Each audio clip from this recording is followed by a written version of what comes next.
اسرائیل نے ایران کے خلاف جنگی محاذ کھول دیا ہے اور اطلاعات یہ ہیں کہ ایران پر حملہ ہونے کے جو امکانات ہیں وہ بھی بڑھ گئے ہیں۔ ایران کے اوپر حملے کو لے کر امریکہ کے بہت ہی اعلیٰ حکام جن کا تعلق میری ٹائم سیکیورٹی سے تھا،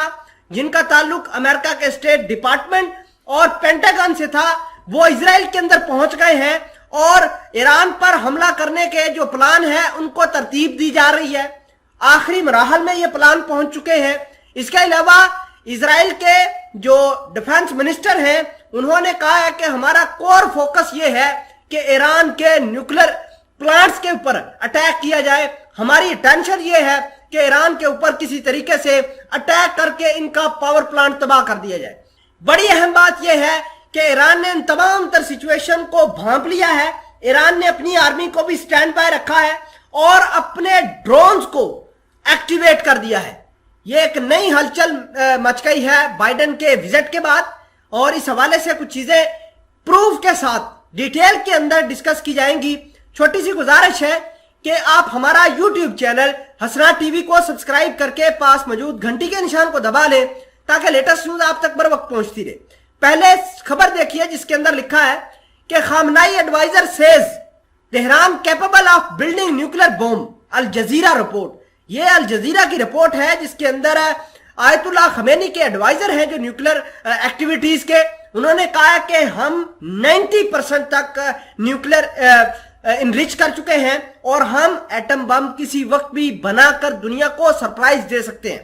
اس کے علاوہ جو میں نے بات کی کہ اسرائیل نے اپنی جو فوج ہے اس کو الرٹ پر کر دیا ہے، اس حوالے سے آپ اپنی سکرین پر خبر کا پروف دیکھیے جس کے اندر لکھا ہے Israeli armies main focus is preparation against Iran nuke program, chief of staff says. یہ ایک بہت بڑی ڈیولپمنٹ ہے اور آپ کو یہ بتا دیں کہ بینی گینٹس جو ہیں وہ کھل کر سامنے آ گئے ہیں کہ ہم نے ایران کے نیوکلر پاور پلانٹ کو تباہ کرنا ہے، اور یہ تمام تر چیزیں ایسے وقت میں سامنے آئی ہیں جب امریکہ کے صدر بائیڈن جو ہیں وہ دورہ مڈل ایسٹ مکمل کر کے واپس گئے ہیں۔ ناظرین گرامی، امریکہ کے اہم کمانڈر جن میں اسٹیٹ ڈپارٹمنٹ کے، میری ٹائم کے، امریکہ کی سینٹرل کمانڈ اور سارے لوگ تل ابیب کے اندر جمع ہو رہے ہیں تاکہ ایران پر حملے کرنے کی جو پلاننگ ہے اس کو ترتیب دی جا سکے، اس کو آخری مراحل میں لے کر جایا جا سکے۔ اس حوالے سے آپ اپنی سکرین پر خبر دیکھیے جس کے اندر لکھا ہے U S central command chief arrives in Israel to discuss air defence. اب اطلاعات یہ آ رہی ہیں کہ ایران پر حملہ کرنے کے لیے امریکہ نے اپنے جو لوگ بھیجے ہیں، انہوں نے آئرن ڈوم جو کہ اسرائیل کا ڈیفنس سسٹم ہے